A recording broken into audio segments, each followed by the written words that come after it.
조갑제 TV 시청자 여러분 안녕하십니까? 마침내 자유한국당이 박근혜 전 대통령을 출당시켰습니다.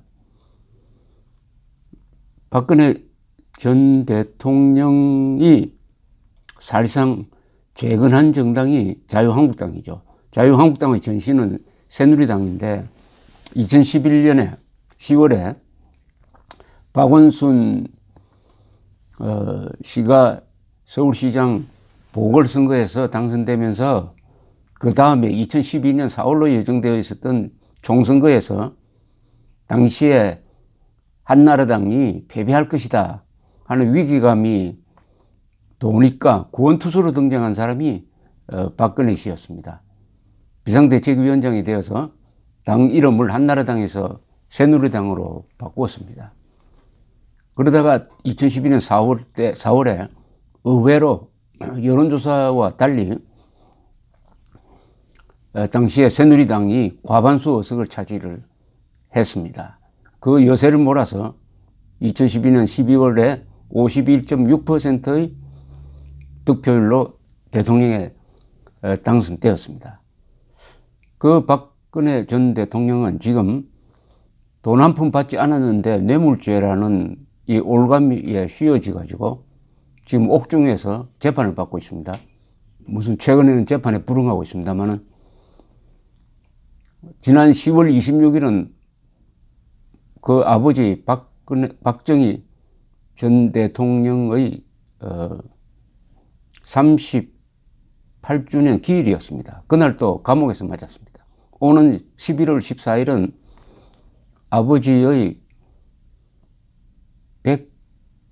100번째 맞는 생일입니다. 그날 또 옥중에서 그날을 맞게 될 것입니다. 이런 박근혜 전 대통령을 굳이 출당 형식으로 정리를 했어야 하는 데 대해서는 여러분 저도 견해를 밝혔습니다. 이것은 계산적으로도 맞지 않고 그렇다고 해서 내년 지방선거에서 승리할 것이라는 보장도 없고 보수를 분열시킬 것이고 무엇보다도 탄핵이 부당하다는 것을 주장해야 보수가 재건될 수 있는데 그 논거를 스스로 없애버리고 반사적으로 이른바 촛불혁명의 정당성을 확인해 주는 것이 될 것이다.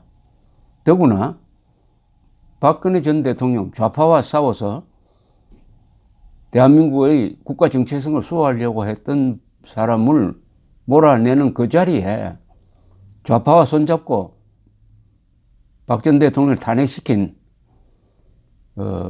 이념적 배신자들을 불러들이는 게 이게 정치적 도의나 정치적 계산이나 무엇보다도 인간적 도리로서 이게 옳은 일이냐 하는 데 대해서는 변함이 없습니다.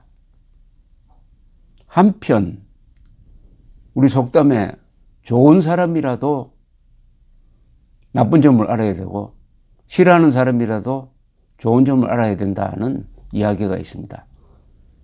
이 사안을 균형 있게 볼 필요도 있는 것입니다. 그래서 홍준표, 류석춘 당개혁위원장이죠.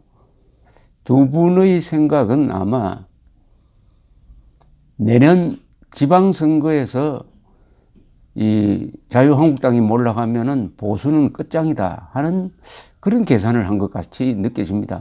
모든 이 계산을 거기에 맞춰 놓고 박근혜 전 대통령이 이 부담이 된다라고 판단한 것 같은데 거기에 대해서는 저희 반론을 이야기를 했습니다. 그렇다고 해가지고 지금 홍준표 대표와 류석춘 씨에 대한 과도한 비판은 그 자체로도 좀 문제가 있는 것이 아닌가 생각됩니다. 류석춘 씨는 박정희 대통령 기념재단의 이사입니다. 그 선친과 더불어 누구보다도 박정희 대통령을 제대로 평가하고 이승만 대통령을 역사 속에서 정확하게 기록하기 위한 노력을 그 어떤 학자보다도 많이 해본 분입니다. 박근혜 대통령에 대한 생각이 다르다고 해서 류석춘 교수에 대한 지나친 감정적 비판은 더구나 11.6 사건 38주년 그 추도식에서 봉변을 당하도록 하는 것은, 봉변을 강한 것은 그것은 좋지 않는 일이라고 생각합니다. 그런 행동이 보수에 의해서 저질러져서는 안 될 것입니다. 보수는 교양을 떠나면은 무너지게 되어 있습니다. 보수는 교양, 진실에 기초해야 됩니다.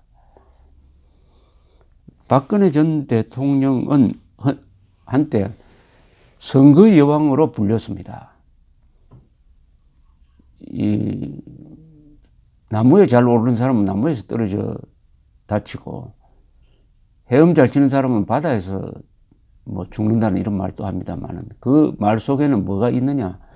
오만하면 안 된다는 뜻입니다. 헤엄 잘 친다고, 나무 잘 탄다고 오만하다가는 반드시 실수를 한다는 뜻이 아니겠습니까?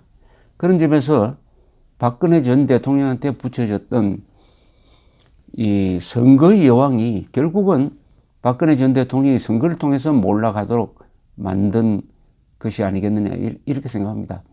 박근혜 전 대통령의 마음속에 나는 선거를 잘하는 사람이다 하는 오만이 실수를 하도록 만든 것이 아니냐. 그 실수는 2016년 4월 총선을 앞두고 이루어졌던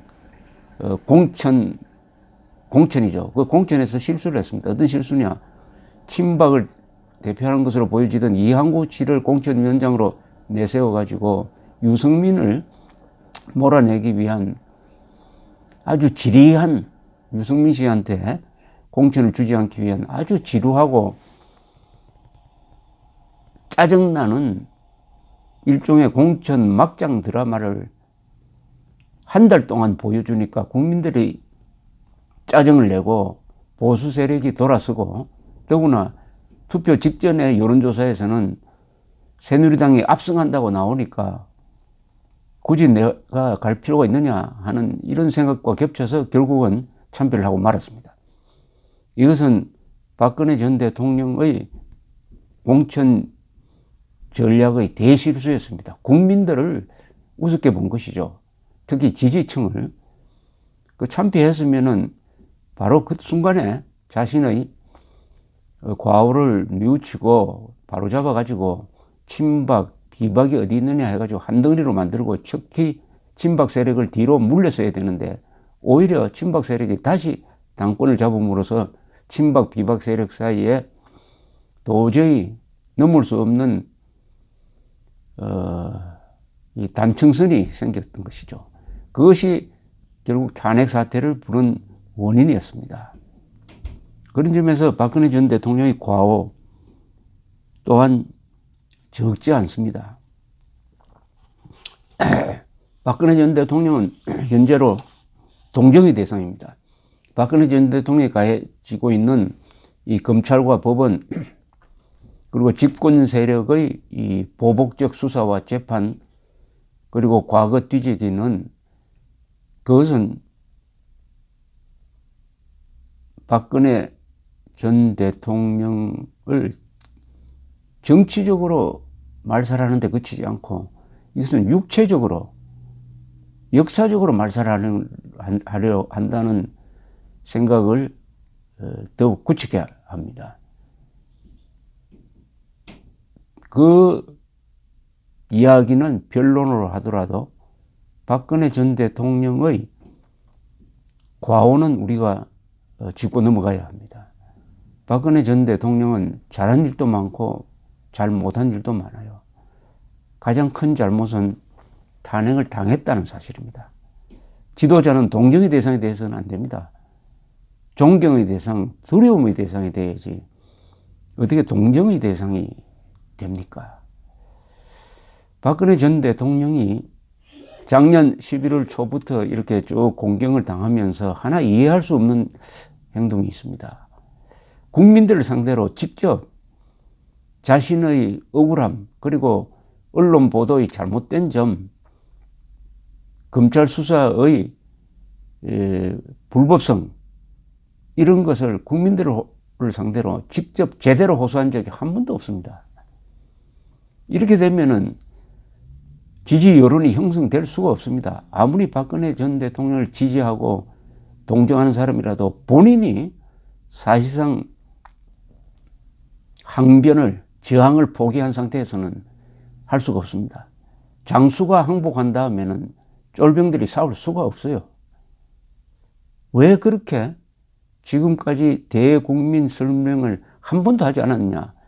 왜 헌법재판소에 나가서 당당하게 자신을 변호하지 않았느냐? 무엇보다도 이른바 블랙리스트라고 하는 문화예술계의 반체제적 인사에 대한 국가 지원을 해서는 안 된다는 이 지침, 이 지침에 대해서 왜 박근혜 대통령이 적극적으로 변호하지 않았느냐?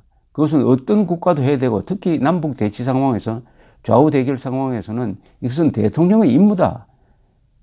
내 뜻을 밑에 김기춘 실장이나 관련 장관 수석들이 알아서 수행한 것은 당연한 것이다. 오히려 그런 블랙리스트를 안 만들었다면은 그 사람이 비판받아야 된다. 이렇게 당당하게 이야기했었어야 되는 거 아닙니까? 방어선을 치지 않았습니다. 박근혜 전 대통령은. 이게 가장 통탄할 점이죠. 왜 그렇게 억울한 걸 많이 당하면서 왜 자기 변호를 하지 않았느냐? 박근혜 전 대통령이 자기 변호를 하지 않음으로써 그를 지지했던 사람, 그리고 넓게는 대한민국 세력을 외롭게 버려둔 것입니다. 이게 적당한 표현일지 모르지만은 장수가 저항을 포기한다는 것은 항복하는 것입니다.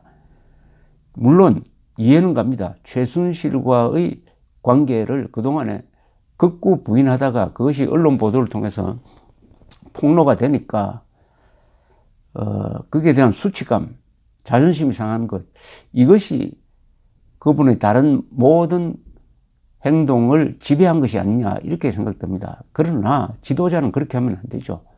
지도자는 자신을 지킬 뿐만 아니라 자신의 지지 세력, 그리고 자신이 내걸었던 대의 명분을 지키는 것입니다. 이 경우에 박근혜 대통령은 누구보다도 대한민국적 가치와 정체성을 지키려고 노력했던 사람이에요. 잘한 것이 많습니다. 사드 배치 결단, 그리고 통합진보당 해산 결단, 한미연합사 해체, 4.13 무기 연기, 좌편향 교과서 개혁, 이것은 아주 빛나는 기록으로도 앞으로 남아 있어야 합니다. 그러나 권력자가 가장 중요한 것은 자신의 권력을 유지하고 그 권력이 자신과 같은 생각을 가진 사람에게 전해지도록 하는 이 승계 과정인 것입니다. 여기서 실패하면은 그가 이룬 이 업적이 부정당하는 것입니다. 그런데 박근혜 전 대통령은 자신을 지키려는 노력을 지도자답게 하지 못한 점이 오늘날 자신의 처지를 그렇게 만들었고 보수 세력을 이렇게 어렵게 만들었다고 생각을 합니다. 박근혜 전 대통령이 공경에 처할 때 작년에 11월에 중국 공산당 간부가 이렇게 이야기를 했습니다. 박근혜 전 대통령은 선전부를 장악하는 데서 졌다. 선전부를 장악하는 데 실패해서 지고 있다. 선전부라는 것은 공산당식 용어지만은 요사이 대중민주주의 시대에서 이야기를 한다면 바로 그 여론입니다. 여론을 자기 편으로 만들지 못하는 정치인은 자기 방어에 실패하는 것입니다. 하나 이해할 수 없는 것은 박근혜 전 대통령은 대통령이 되기 전에는 매우 여론 설득을 위한 노력을 했습니다. 심지어 대통령 선거를 앞두고 자신의 아버지를 폄하하는 발언도 서슴지 않았습니다. 박정희 대통령이 가장 자랑스럽게 생각하는 것이 두 개가 있죠. 5.16 군사혁명입니다.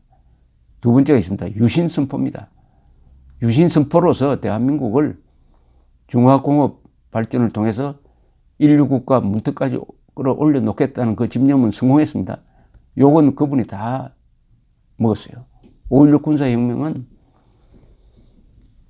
20세기의 빛나는 근대화 혁명의 출발점이었습니다. 그런데 따님이 아버지가 가장 자랑스럽게 생각하는 그 두 가지 5.16과 유신 선포에 대해서 잘못되었다고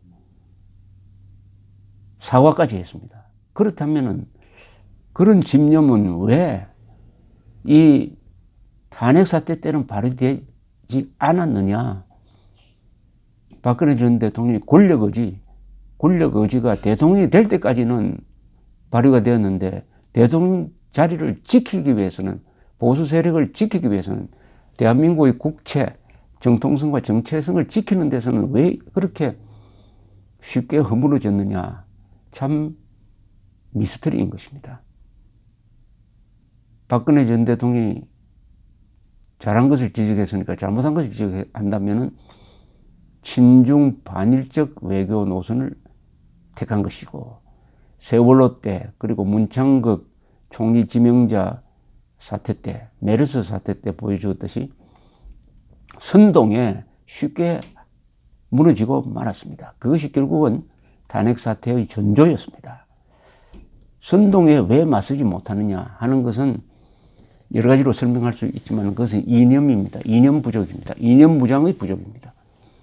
이념이란 것은 별거 아닌 게 아니라 대한민국에서는 정치인으로서 한 국민으로서 살아가는데 결정적 요소입니다. 이념은 공동체의 이해관계에 대한 자각이라고 합니다. 대한민국이라는 공동체의 적과 동지가 누구냐 하는 것을 알게 해주는 것이 이념입니다. 또 하나가 있습니다.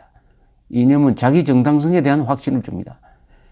내가 걷는 길, 내가 말하는 것, 내가 취한 정책이 정당했다 하는 것을 논리적으로 뒷받침해 주는 게 이념입니다. 이념은 한자 그대로 이론화된 신념인 것입니다. 신념이 이론화되면 무슨 힘을 발휘하는데, 이 점에서 박근혜 전 대통령이 부족함이 많았다는 것을 확인할 수 있습니다. 그러나 박근혜 전 대통령을 자리에서 물러나게 하는데 그치지 않고 무리하게 감옥에 보내가지고 이렇게 조선조의 삼족을 멸하는 식의 이런 사화를 21세기에 저지르고 있는 이 이른바 촛불혁명 세력은 반드시 역사의 심판에 직면하게 될 것이라는 생각을 저는 갖고 있습니다. 감사합니다.